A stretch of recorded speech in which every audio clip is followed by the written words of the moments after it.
le preguntamos fuera de cámaras, ¿qué tanto puede determinar el Helicobacter, pues, el cáncer de estómago? Hace más o menos el año 94, 95, la OMS declaró al Helicobacter pylori como carcinógeno tipo 1, es decir, un agente relacionado directamente con la aparición de cáncer de estómago. Con eso te digo todo. Está muy relacionado con la aparición de cáncer de estómago. Más o menos los cálculos que se han hecho de la incidencia de cáncer gástrico en las personas que son infectadas por esta bacteria es más o menos de casi un 0.1%. De cada más o menos 1000 personas, una persona que tiene esta bacteria va a desarrollar un cáncer gástrico a lo largo de su vida. Que muchos podrían decir es una cifra mínima, inferior, pero no. No, es bien elevada, es bastante alta, ¿no? Si eso lo trasladamos a lo que son millones, pues vamos viendo ya lo que es ya un efecto bastante alto en la población. Lógicamente no es el único agente que contribuye al desarrollo del cáncer de estómago, pero sí, al ser un carcinógeno tipo 1 de causa-efecto, como dices, sí, está la bacteria presente en tu estómago, tú tienes un riesgo muy alto de desarrollar cáncer de estómago, sí. Pero es una bacteria bastante común. Es una bacteria bastante común. ¿Cómo la detectamos? ¿No? Hay dos maneras de detectarla básicamente, ¿no? Existen los métodos directos y los indirectos. Los directos vienen a ser básicamente, o los invasivos, diríamos así, básicamente vienen a estar dados por la endoscopía digestiva. Y los otros, los indirectos, vienen a ser dados por pruebas de sangre, también por pruebas, por ejemplo, el famoso test del aliento, pruebas serológicas que se hacen a veces en saliva, de esa manera, ¿no? Pero las principales técnicas para diagnosticar la presencia de esta bacteria son dos. La endoscopía digestiva, donde se toma una muestra de mucosa gástrica y se observa al microscopio con diferentes tipos de distinciones y se ve ahí el microbio presente en la mucosa del estómago, y el test del aliento, que es muy usado en nuestro medio, donde se le administra al paciente una cápsula con una sustancia cargada radioactivamente, y si la bacteria está presente en el estómago, va a producir, digamos, un tipo de carbono como marcado radioactivamente, y este aparato detecta eso y dice, ah, no, tienes la bacteria ahí. ¿Okay? ¿Y cómo se contrae esta bacteria y si hay personas que de repente tengan predisposición? Lógicamente existe lo que es siempre una especie de interacción entre la bacteria y la persona. O sea, no hay personas que tienen una resistencia natural a la infección contra diferentes tipos de gérmenes. No todas las personas que se expongan al Helicobacter pylori van a contraer la infección. Pero más o menos, haciendo un cálculo aquí en Perú, aproximadamente un 70% de los peruanos tenemos ya el Helicobacter pylori en el estómago. Se calcula que los niños, más o menos en el rango de 10 años, ya tienen en el 40% la bacteria en sus estómagos, ¿no?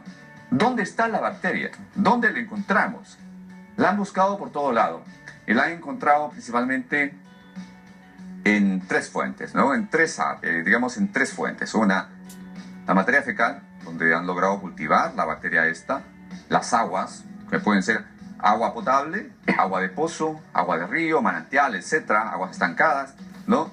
Y la saliva, o lo que es la cavidad oral, ¿no? Fuera de eso también la bacteria se puede encontrar en alimentos, por ejemplo, verduras, ¿no? Por ejemplo, las lechugas, las zanahorias, se ha encontrado una gran cantidad de estas bacterias en este tipo de verduras.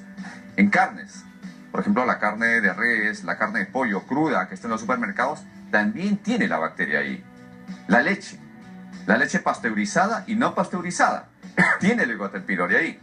Animales, dentro de los animales, por ejemplo, ahora que la gente le gusta ir mucho con animales en sus departamentos, en sus casas, etc. Hay gente que le gusta los perros o los gatos. Menos mal que los perros no, pero los gatos sí. Se ha encontrado la presencia del Helicobacter pylori en los gatos, por ejemplo. Entonces los gatitos también podrían ser una potencial fuente de infección de Helicobacter pylori en la población.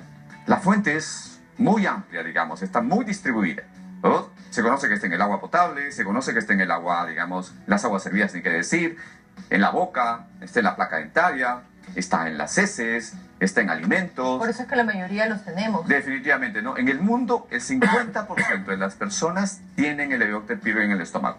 Lógicamente, cuanto digamos, la infraestructura sanitaria es menor, la, digamos, prevalencia de la infección de esta bacteria es muy, muy alta, ¿no? Y esta causa, pues, un daño severo, y puede causar daños severos en el estómago. La inflamación, que es la gastritis aguda, gastritis crónica, puede pasar a atrofiar la mucosa gástrica, de ahí producir cambios ya preneoplásicos como displasias o metaplasias, y finalmente en un grupo pequeño pero importante de personas producir cáncer gástrico. No quiere decir que todas las personas que tienen esta bacteria van a hacer cáncer gástrico, ¿no? Pero sí un número muy importante. Para eso intervienen otro tipo de factores, ¿no? Por ejemplo, en el Perú nosotros también tenemos, fuera de lo que son deficiencias sanitarias y todo lo que viene, digamos, cargado con lo que es nuestro subdesarrollo, también nuestra manera de alimentarnos, ¿no? Agentes que nos pueden proteger el estómago contra la aparición de cáncer de estómago. Claro, es verdad, nosotros tenemos una situación complicada de prevención en nuestro país. Así es. Es muy poco lo que Así se realiza es. al Así es. respecto. ¿Hay alguna manera de poder prevenir el cáncer gástrico? Es bastante difícil porque la bacteria es bastante ubicua, es decir, está en muchos sitios, está en muchos lugares, ¿no? Imagínate que puede estar, digamos, en una madre que da de lactar y la madre, digamos, está infectada con el Helicobacter pylori. Y ella puede tener todo, digamos, los cuidados con su bebé, etcétera, pero esa madre carga la bacteria desde que es niña, ¿no? Por ejemplo, en el acto de lactar, tiene que lavarse bien las manos. Uno. Otra manera de contraer se ha visto, digamos, a través del contagio oral-oral. Digamos, yo tengo mi enamorado, mi enamorada, etcétera, y lo beso, y puedo contagiarme de esta bacteria. Está en el agua. Puedo tomar agua, digamos, a veces directa de caño, esa es la persona, hay personas que tienen esa costumbre, toman el agua directamente de caño, listo. Y ahí tenemos el Helicobacter pylori, ¿no? Aquí en Perú se hizo un estudio, por ejemplo, de la prevalencia de infecciones en niños o en poblaciones que tomaban agua, inclusive aquellas que van con contenedores y que se van a poblaciones, y ahí se encontró lo que es cantidad, digamos, de Helicobacter pylori en esas aguas y, lógicamente, una alta prevalencia, digamos, de la infección por Helicobacter pylori.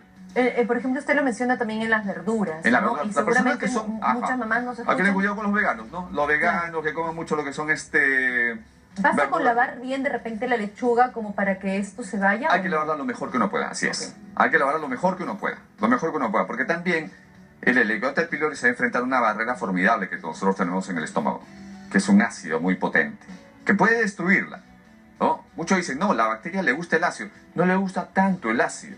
Lo que pasa es que sabe esconderse bien detrás de la mucosa del estómago, y ahí es donde empieza a producir todo un fenómeno inflamatorio. Por lo tanto, tampoco es que exagerar, decir, bueno, ¿sabes qué? Entonces yo no como lechuga, no como verdura, no como esto, no tomo leche. No, pero sí las medidas de higiene son importantes. Y recordar que... ¿Y cuánto tiempo puede pasar desde que de repente yo cultivo la bacteria o la tengo, entra a mi organismo, hasta que pueda desarrollarse un cáncer gástrico? ¿Y qué otros factores podrían ser añadidos como para que esto pueda desarrollar en su totalidad? Digamos, por ejemplo, una persona, digamos que se infecta con la bacteria muy temprano en su vida, digamos a los 10 años, ¿no? Más o menos estamos viendo que el pico de aparición de cáncer gástrico en el Perú cada vez es más y más precoz, más temprano. Por ejemplo, a los 50, 60 años ya encontramos ya lo que es una alta incidencia de cáncer gástrico en el Perú. Lógicamente, cuanto más edad, mayor probabilidad de desarrollar cáncer gástrico.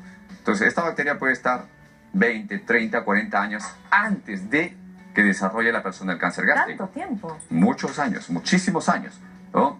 Existen casos, sí, donde la persona por motivos genéticos, por motivos, digamos, muy personales, se expone a la bacteria y en el lapso muy corto puede hacer un cáncer gástrico, sí, pero son la excepción. Por ejemplo, yo he visto personas o jóvenes que tienen cánceres a muy temprana edad, digamos 23, 24, 25 años, o últimamente estamos viendo personas que tienen menos de 40 años de edad con cáncer de estómago aquí en Perú. Y lo más terrible de esto es que son cánceres que tienen un comportamiento diferente al de una persona que tiene 50, 60, 70 años. Son cánceres mucho más agresivos. Entonces el cáncer gástrico en el Perú se está convirtiendo en un problema muy serio, muy serio, porque la mayor parte de estos son diagnosticados tardíamente. ¿Cuál es el principal síntoma de repente de alerta? Tal vez tardío, ¿no? Porque ya lo vamos a descubrir en estado avanzado. Digamos, hablando de tardío, lógicamente muchas veces se confunde, porque se confunde con un cuadro típico y clásico de gastritis. La gastritis, ¿no? Una especie de sensación de dolor, ardor en la zona central del abdomen, flatulencia, vinagreras, ¿no? Pero cuando yo tengo que alertarme, es ahí, lógicamente, ¿no? Pero los tardíos, diríamos ya cuando el paciente empieza a bajar de peso o empieza a mostrar deposiciones oscuras, negras, o la persona, digamos, come algo y se llena rapidísimo, o dolor abdominal que no lo tenía, o tenía un dolorcito ahí, pero que cambia de patrón, se vuelve ya algo que es insoportable para la persona. Entonces ahí es donde acuden al médico, ¿no? Muchas veces los médicos dicen, bueno, necesitamos una evaluación gastroenterológica, que te hagan una endoscopía. Hacen la endoscopía y encuentran generalmente un cáncer bastante avanzado, úlcera, tumor, úlcera, tumor, úlcera, tumor. Te digo un dato, más o menos, entre un 30 a 40% de las cirugías que se hacen con la intención de operar un cáncer gástrico y de extirpar el tumor, terminan en un open and close. Se abre y se cierra. No se hace nada. O se hace un pequeño bypass y se acabó, ¿no? Es algo que también hay que advertirlo mucho y decirlo también así. Cuando se tiene, digamos, el diagnóstico de cáncer gástrico, no es decir, vamos a operar esto. Hay que hacer una evaluación previa y muy cuidadosa antes de someter al paciente a un procedimiento tan traumático como es una cirugía. 30-40% de cirugías que acaban en nada, pues es mucho. Es mucho, es mucho. Por eso yo siempre les advierto a la persona, ¿no? ¿Y esa cirugía empeora la situación del paciente? Claro que sí, porque lógicamente es un trauma que se le hace al paciente. Tiene que pasar por un periodo de recuperación, ¿no? ¿Cómo? En un estado ya delicado. Lógicamente, el paciente llega en un estado delicado, está decaído, está desnutrido, una operación, abren, cierran, sale el cirujano, lamentablemente no pudimos operar, y esa palabra ya la he escuchado tantas veces, ¿no? Como oncólogo, digamos, que observo esto, digo, Dios mío, esto no puede estar pasando también. Nos hacemos parte, digamos, de algo donde no estamos actuando bien. Si hay que hacer una cirugía, pues hagámosla, pero en el paciente adecuado. No se puede estar diciendo, lástima que no se puede operar. Qué pena, lo siento, ¿no? Te sometí a este trauma por gusto. 30-40% de cirugías donde abren y cierran, Dios, es mucho. Y el trauma que eso incluye la recuperación, ahí 20-30 días y un paciente, en ese momento la enfermedad pues no va a esperar también, ¿no? Está contra el tiempo. Entonces uno necesita empezar a tratar a ese paciente ya. Con el Helicobacter pylori no, pero el Helicobacter pylori también se está asociando inclusive a algo que nosotros estamos viendo muy frecuentemente. Por ejemplo, el cáncer de vía biliar. Los cánceres de vías biliares, ¿no? Por ejemplo, cáncer de vesícula biliar o cáncer de las vías biliares, se está relacionando o se ha relacionado ya con la presencia del Helicobacter pylori también.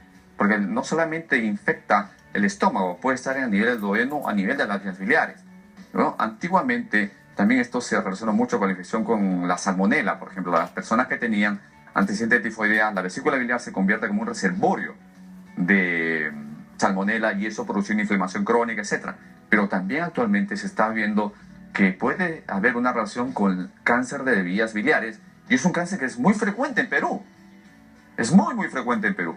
El cáncer de vías biliares, cáncer de vesícula biliar, es muy frecuente. Lógicamente, la principal causa de cáncer de vesícula biliar, digamos, en el medio se asume que es la presencia de una inflamación crónica de la vesícula biliar que supuestamente es causada por una bilis litogénica. Una bilis que produce, digamos, piedras, cálculos. Pero la pregunta va más atrás. ¿Qué hace que esa bilis se vuelva litogénica? ¿Una infección? Helicobacter pylori, salmonela, todo eso. Y tenemos mucho cáncer de vesícula biliar también en nuestro medio. Y cada vez hay más. ¿No? Muy bien, doctor. Okay. Antonio Camargo, muchas gracias por... No, gracias, Hugo. Gracias, Mercedes. Gracias a usted por darme la oportunidad de llegar a la República el día de hoy. Muchas gracias. Gracias.